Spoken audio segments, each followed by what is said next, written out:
গরমের সাথে মিল রেখে আজ দুইটা রেসিপি আমি আপনাদের সাথে শেয়ার করব। এই গরমে কোরবানির মাংস খেয়ে সবারই অবস্থা কাহিল।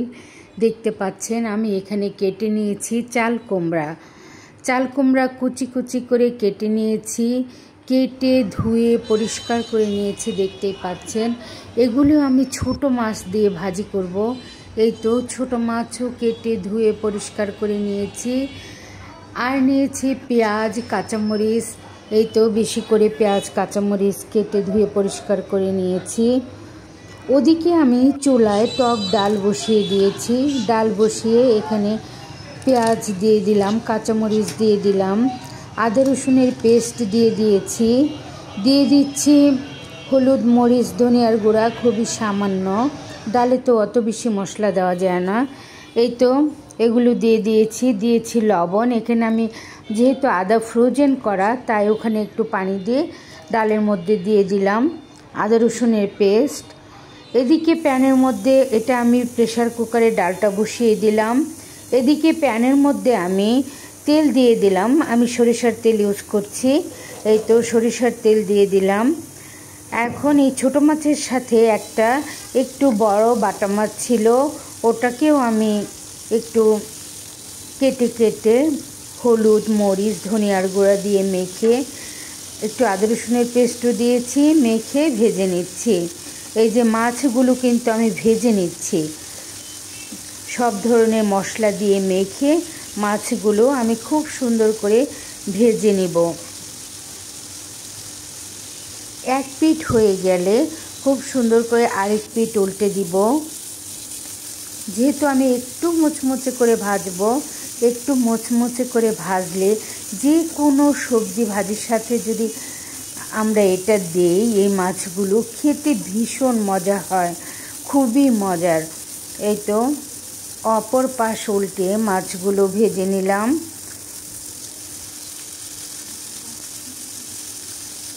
মাছ ভাজা হয়ে গেছে, এখন তুলে নিচ্ছি। আর এই যে বড় যে একটা মাছ, এই মাছটাকে আরেকটু উল্টে পাল্টে ভেজে নিচ্ছি যাতে করে কিনার ভালোভাবে হয়ে যায়। এর জন্য একটু ভালোভাবে ভেজে তারপর তুলে নিচ্ছি। এখন আর একটু তেল দিয়ে আমি এখানে দিয়ে দিচ্ছি সেই কাটা পেঁয়াজ আর কাঁচামরিচ দিয়ে ভালোভাবে নাড়াচাড়া করে একটু ভেজে নিব।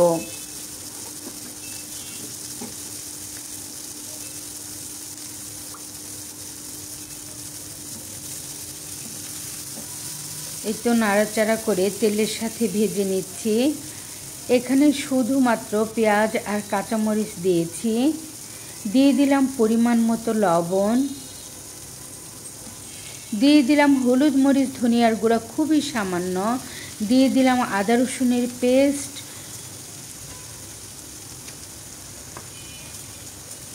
এই তো আদা রসুনের পেস্ট দিয়ে ভালোভাবে নাড়াচাড়া করে মশলাটাকে একটু কষিয়ে নিচ্ছি।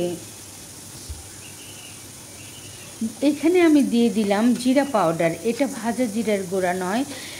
এই জিরা পাউডারটা মুচমুচে করে শুকিয়ে নেওয়া হয়েছে, তারপর আমি গ্রাইন্ডারে গুঁড়া করে নিয়েছি, ওখান থেকে দিয়ে দিলাম 1/4 টেবিল চামচ।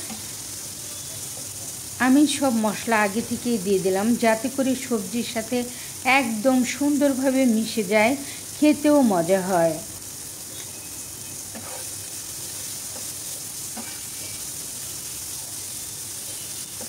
এই তো মশলাটা কষানো হয়ে গেছে। এখন আমি এখানে দিয়ে দিব কেটে ধুয়ে রাখা চাল কুমড়া।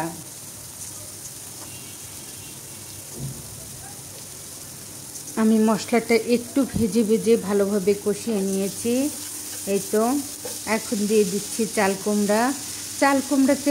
কুমড়া আমি ধুয়ে ঝরতে দিয়েছিলাম, এখনও আমি কোনো ধরনের পানি দিব না, ঢেকে দিব।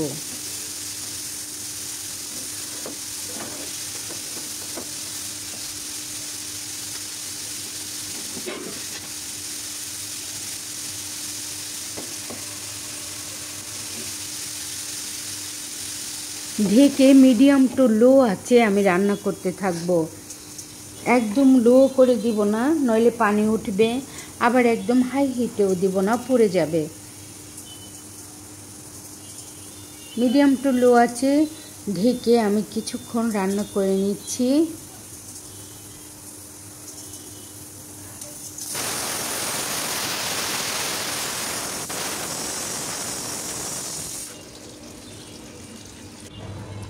এখন ঢাকনাটা খুলে আবার নাড়াচাড়া করে দিচ্ছি ভাজিটা।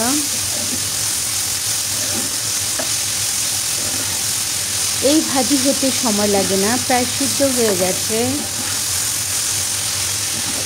এখন নাড়াচাড়া করে খুব সুন্দর করে ভেজে নিচ্ছি।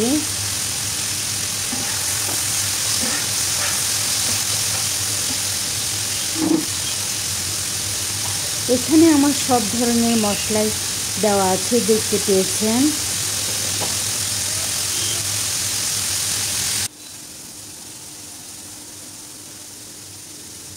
এই তো ভাজিটা প্রায় হয়ে গেছে। এখন দিয়ে দিলাম ছোট মাছ। ছোট মাছগুলো যে আমি ভেজে নিয়েছিলাম, ওই মাছগুলো এর মধ্যে দিয়ে নাড়াচাড়া করে রান্না করব। এই তো দেখতে পাচ্ছেন, সব মাছগুলো দিয়ে আমি নাড়াচাড়া করে নিয়েছি।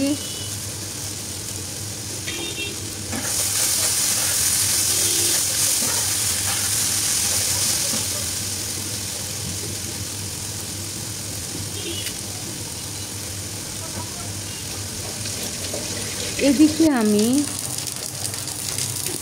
ডাল যে প্রেশার কুকারে দিয়েছিলাম, 2টা সিটি বাজিয়ে নামিয়ে আমি আম দিয়ে দিয়েছি।